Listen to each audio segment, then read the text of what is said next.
So, depression is like compound interest. The longer it's left unchecked and ignored, the worse it gets. Life can pile up pretty quickly, and one thing can lead to another and another. And before you know it, what feels like the weight of the world is bearing down on you mentally, emotionally, physically, psychologically, and it is overwhelming. I run into these moments from time to time. Recently had a stretch of it for about 4 to 6 weeks. And it persisted for so long because I didn't confront the situation with myself. If you don't deal with depression, as you see the signs and the flags come up, it just gets heavier and harder to deal with. In a snapshot, here are some of the things that contributed to my pre existing state of depression, which made things worse as they lingered without attention. First off, my brain was already out of sorts and not functioning at its best. And on top of that, in like a 2 week period, these things came up. I was stressed out at work. I was dissatisfied with the work itself and some colleagues, and I felt that I was being ignored, unheard, and disregarded. A good friendship that was 10 years in the making seemed to be dwindling away, and I was unclear as to what was causing that separation.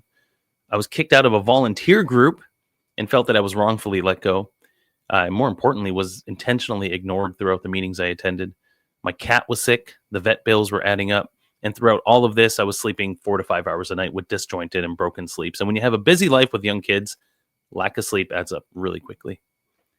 But life will keep lifing. It doesn't stop. And everyone's life is different and everyone's circumstances are different. So please don't compare yourself with others. But as life happens, we need to be prepared to deal with it as it unfolds. One of the greatest things our bodies do is give us signs. And it's important to listen to your body when it does. I feel depression when I'm struggling with it. I feel tired. I feel heavy and lethargic. I physically feel queasy. And this might be too much information, but I also notice when I'm really stressed out, my gums start to bleed. Now, the problem with me was throughout this time period I was dealing with, I was ignoring all the signs. I didn't take them seriously. I bottled up and pushed them down, which I'm great at. And I kept myself busy with the thought that I could distract myself from it. And ultimately, it culminated into a moment where I had a regrettable action that emotionally shook people that I love. So, in retrospect, what could I have done differently to minimize the time spent feeling depressed? For starters, it would have been a good idea to remember that I had a toolkit of resources. And had I been employing them all along, maybe I would have steered clear of all of this altogether. Here are some of the things that I routinely do, and in this instance, immediately turned to once I sat with my feelings and understood where I was at. Firstly, self awareness. It's important to recognize how you're showing up in the world. Are you being accommodating or rigid? Are you reacting with calmness or impatience and anger? Is your self talk becoming louder and predominantly negative? Take time with yourself. Be open and be honest. Self awareness is important to understand the energy that you're creating and giving off. Second, journaling. I'm a thinker. Actually, I'm an overthinker, and I literally just did it right there, thinking about how much I think and not think. When we don't get things out of our head, we dwell on them. They become bigger than maybe what they are. Journaling is the quickest way to get thoughts out of your head and lift that mental weight off of your brain. It's also a great opportunity to reflect. And when you reflect, you not only see what's on the surface, but you dig deep enough to find out what lies at the root. At times, I journal about the blessings I have in my life: a fridge full of food, a home, a family, good health, employment, friendship and connection, safety and security. Now imagine starting your day thinking about how lovely your life is. You will intentionally find the beauty in things as you navigate throughout the day. Third, talk therapy. If you have means to have professional support, I highly recommend it. A therapist or counselor can be an amazing resource with professional insights and suggestions. And more importantly, a person with no judgment, bias, or connection to you other than wanting to help you and support you. If you don't have means to access professional help, talk to someone you trust: a parent, a best friend, your partner, your spouse. Having someone listen is often one of the most important things you can ask of someone. Sometimes I'm not looking for advice. I'm not looking at getting your opinion on how you would do something differently. I just need you to listen. Having supportive people in your life that understand you, acknowledge you, and want the best for you is uplifting and it makes you feel loved. Next, movement and nature. If you're feeling all bunched up and frazzled, go for a walk. Do some push ups, do some body weight squats, jumping jacks, put your favorite song on, and have a little dance party. Get your heart rate up, oxygenate your brain, just move your body. Movement can help relieve stiff muscles, shortness of breath.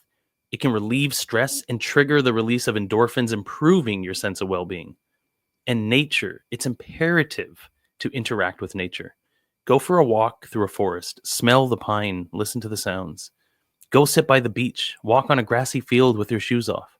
Whenever I'm in nature, and typically for me that's sitting by the beach, I completely unwind. No distractions, no phone, just listening to the percussion of the water crash over the rocks, the sound of the birds, the feeling of the sand grains between my toes, regenerating with the warmth of the sun, just being present and in that moment. Lastly, remove yourself from the situation.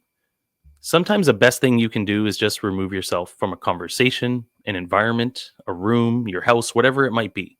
If there's a trigger that is connected to or associated with the physical setting of where you are, walk away. Walk away and go journal. Go talk to someone, listen to some music, move your body, go sit in nature, but remove yourself before you react. It's easy to say, think before you speak.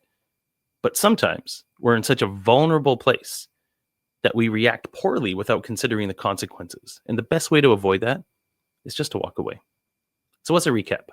Self awareness, journaling, talk therapy, movement, and nature. Remove yourself from the situation. Now, having some of these tools in place is great, but it's not a permanent cure or a fix. In fact, it's building habits to have these things interwoven and scheduled into your daily life to help you meet the moment each time it arises. It's a commitment to live more peacefully with yourself. And when you do, it positively affects those in and around your life as well, which in turn provides a more wholesome experience for you. Look, depression sucks. There's nothing cool or fun about it. It's difficult, dark, tiring, scary, lonely, and unpredictable. In my example that I talked about today, I needed to start taking the signs seriously when I saw them. In the analogy of compound interest, I let it build until it was not manageable. I had clear signs and symptoms of depression for weeks, which I finally snapped and had to address. Now, if I were to hurt my shoulder or my ankle, I would go to the doctor right away to find out what's going on.